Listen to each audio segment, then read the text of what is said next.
வணக்கம் நண்பர்களே, எங்கள் யூடியூப் சேனலுக்கு உங்களை அன்புடன் வரவேற்கிறேன். இன்றைய கதை சாதாரண கதை இல்ல. ஒரு மனிதன் இறந்தான். அந்த இறந்த மனிதனின் ஆவி பாசமிகுதியால் உயிரோடிருக்கும் ஒருத்தியை பிடித்து அவள் உடம்புக்குள் புகுந்தது. இந்த சம்பவம் நடந்தது தமிழ்நாட்டில் திருவண்ணாமலை மாவட்டத்துக்கு அருகிலுள்ள செங்காடு என்ற கிராமத்தில் நடந்தது. இந்த கதையை நமக்கு அனுப்பியவர் அபிநயா. அவருடைய சித்திக்கு நேரில் நடந்த சம்பவம் இது. அந்த வீட்டில் வாழ்ந்தவர்கள் ராமமூர்த்தி, அவருடைய மனைவி லதா மற்றும் அவருடைய 2 பெண் குழந்தைகள். ராமமூர்த்தியின் மைத்துனர் பெயர் முரளி. முரளிக்கு குழந்தைகள் இல்லை. அதனால் லதாவின் குழந்தைகளை தனது உயிரை போல பார்த்து கொண்டார். அவர்களுக்காக தினமும் ஏதாவது வாங்கிக் கொண்டு வருவது, அவர்களுடன் விளையாடுவது என அவர்களுக்காகவே வாழ்ந்தார். ஒரு நாள் ஒரு கோவில் திருவிழாவுக்காக பூ வாங்கி கொடுத்துவிட்டு வெளியே வரும்போது அங்கிருந்த பூசாரி திடீரென்று முரளியை பார்த்து சொல்கிறார், மகனே, ஒரு வாரம் கவனமாக இரு, உனக்கு ஏதோ ஆபத்து இருக்கு என்று கூறினார். முரளி அதை கேட்டு சிரிச்சுக்கிட்டு போய்விட்டார். ஆனா அது அவன் வாழ்க்கையின் கடைசி எச்சரிக்கையாக இருந்தது. 3 நாட்களுக்கு பிறகு ஒரு மாலை நேரம் முரளி தோட்டத்தில் உள்ள மரத்தில் ஏறி கீரை பறிக்கிறார். அந்த நேரத்தில் எதிர்பாராத விதமாக அவரது காலில் இருந்த கிளை முறிந்து அவர் நேராக கீழே விழுந்தார். அதுவும் சாதாரண தரையில் இல்லை, கீழே இருந்த கற்கள் மீது விழுந்தார். தலையில் பலத்த அடிபட்டு மருத்துவமனைக்கு கொண்டு போகும் முன்பே முரளி உயிரிழந்தார். இந்த செய்தியை கேட்டு அனைவரும் துடித்து போனர். அனைவரின் அழுகையும் அந்த ஊரையே அதிர வைத்தது. 16ஆம் நாள் காரியத்தில் முரளியின் போட்டோவிடம் லதா கத்தி அழுதாள். நீ இறந்தாலும் உன் ஆத்மா எங்களோடுதான் இருக்கணும் என்றாள் லதா. அந்த வார்த்தையை சொன்ன உடனே போட்டோவில் இருந்த மாலை கீழே விழுந்தது.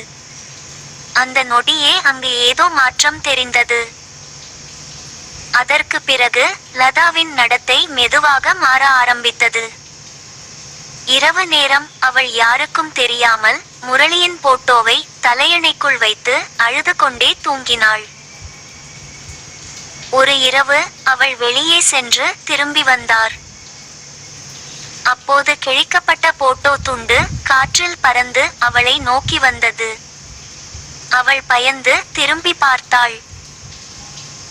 அங்கு வாசலில் வெள்ளை வேஷ்டி சட்டை போட்ட ஒருவன், அவன் முகம் முரளியை போன்றே இருந்தது.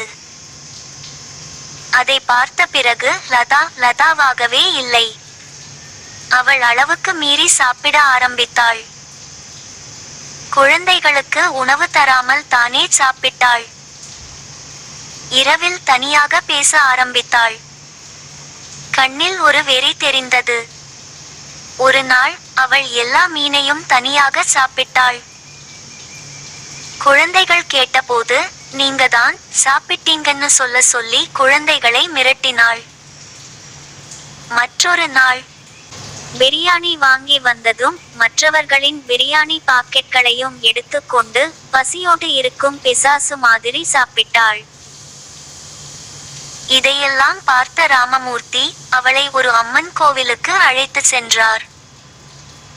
கோவில் வாசலில் அவள் திடீரென்று மயங்கி விழுந்தாள்.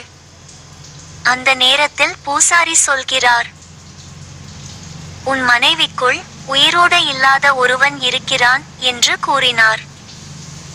அதன் பிறகு ஒரு எலுமிச்சையை கையில் வைத்துக்கொண்டு சொன்னார். 18 நாட்களாக அந்த வீட்டில் நடந்த விஷயங்கள் மனிதனால நம்ப முடியாதது. ஒரு இரவு எலுமிச்சை தானாக உருண்டு கதவு வரை போகிறது. போட்டோ சுவரிலிருந்து பறந்து விழுகிறது. மெழுகுவர்த்தி ஒளியில் முரளியின் முகம் கோபத்துடன் உயிரோடு இருப்பது போல தெரிந்தது. இறுதியாக பெரிய பூஜைகள் நடத்தப்பட்டது. அவளை கட்டி வைத்து ஆன்மாவை வெளியேற்ற முயற்சிக்கிறார்கள். அப்போது அந்த உடலிலிருந்து ஒரு குரல் வந்தது.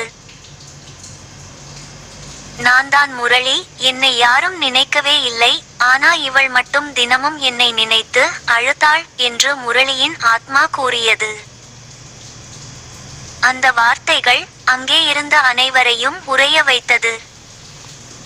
கடைசியில் கடுமையான பூஜைகள், மந்திரங்கள் செய்த பிறகுதான் அந்த ஆன்மா வெளியேறியது. இந்த சம்பவத்துக்கு பிறகு அந்த வீட்டில் இருந்த எல்லா போட்டோக்களும் அகற்றப்பட்டது.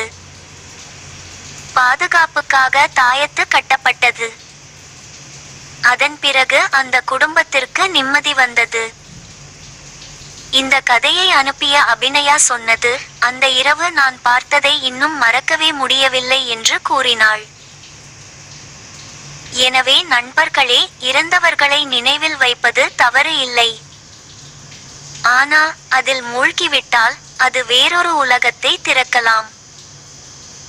இது பற்றி உங்கள் கருத்து என்ன?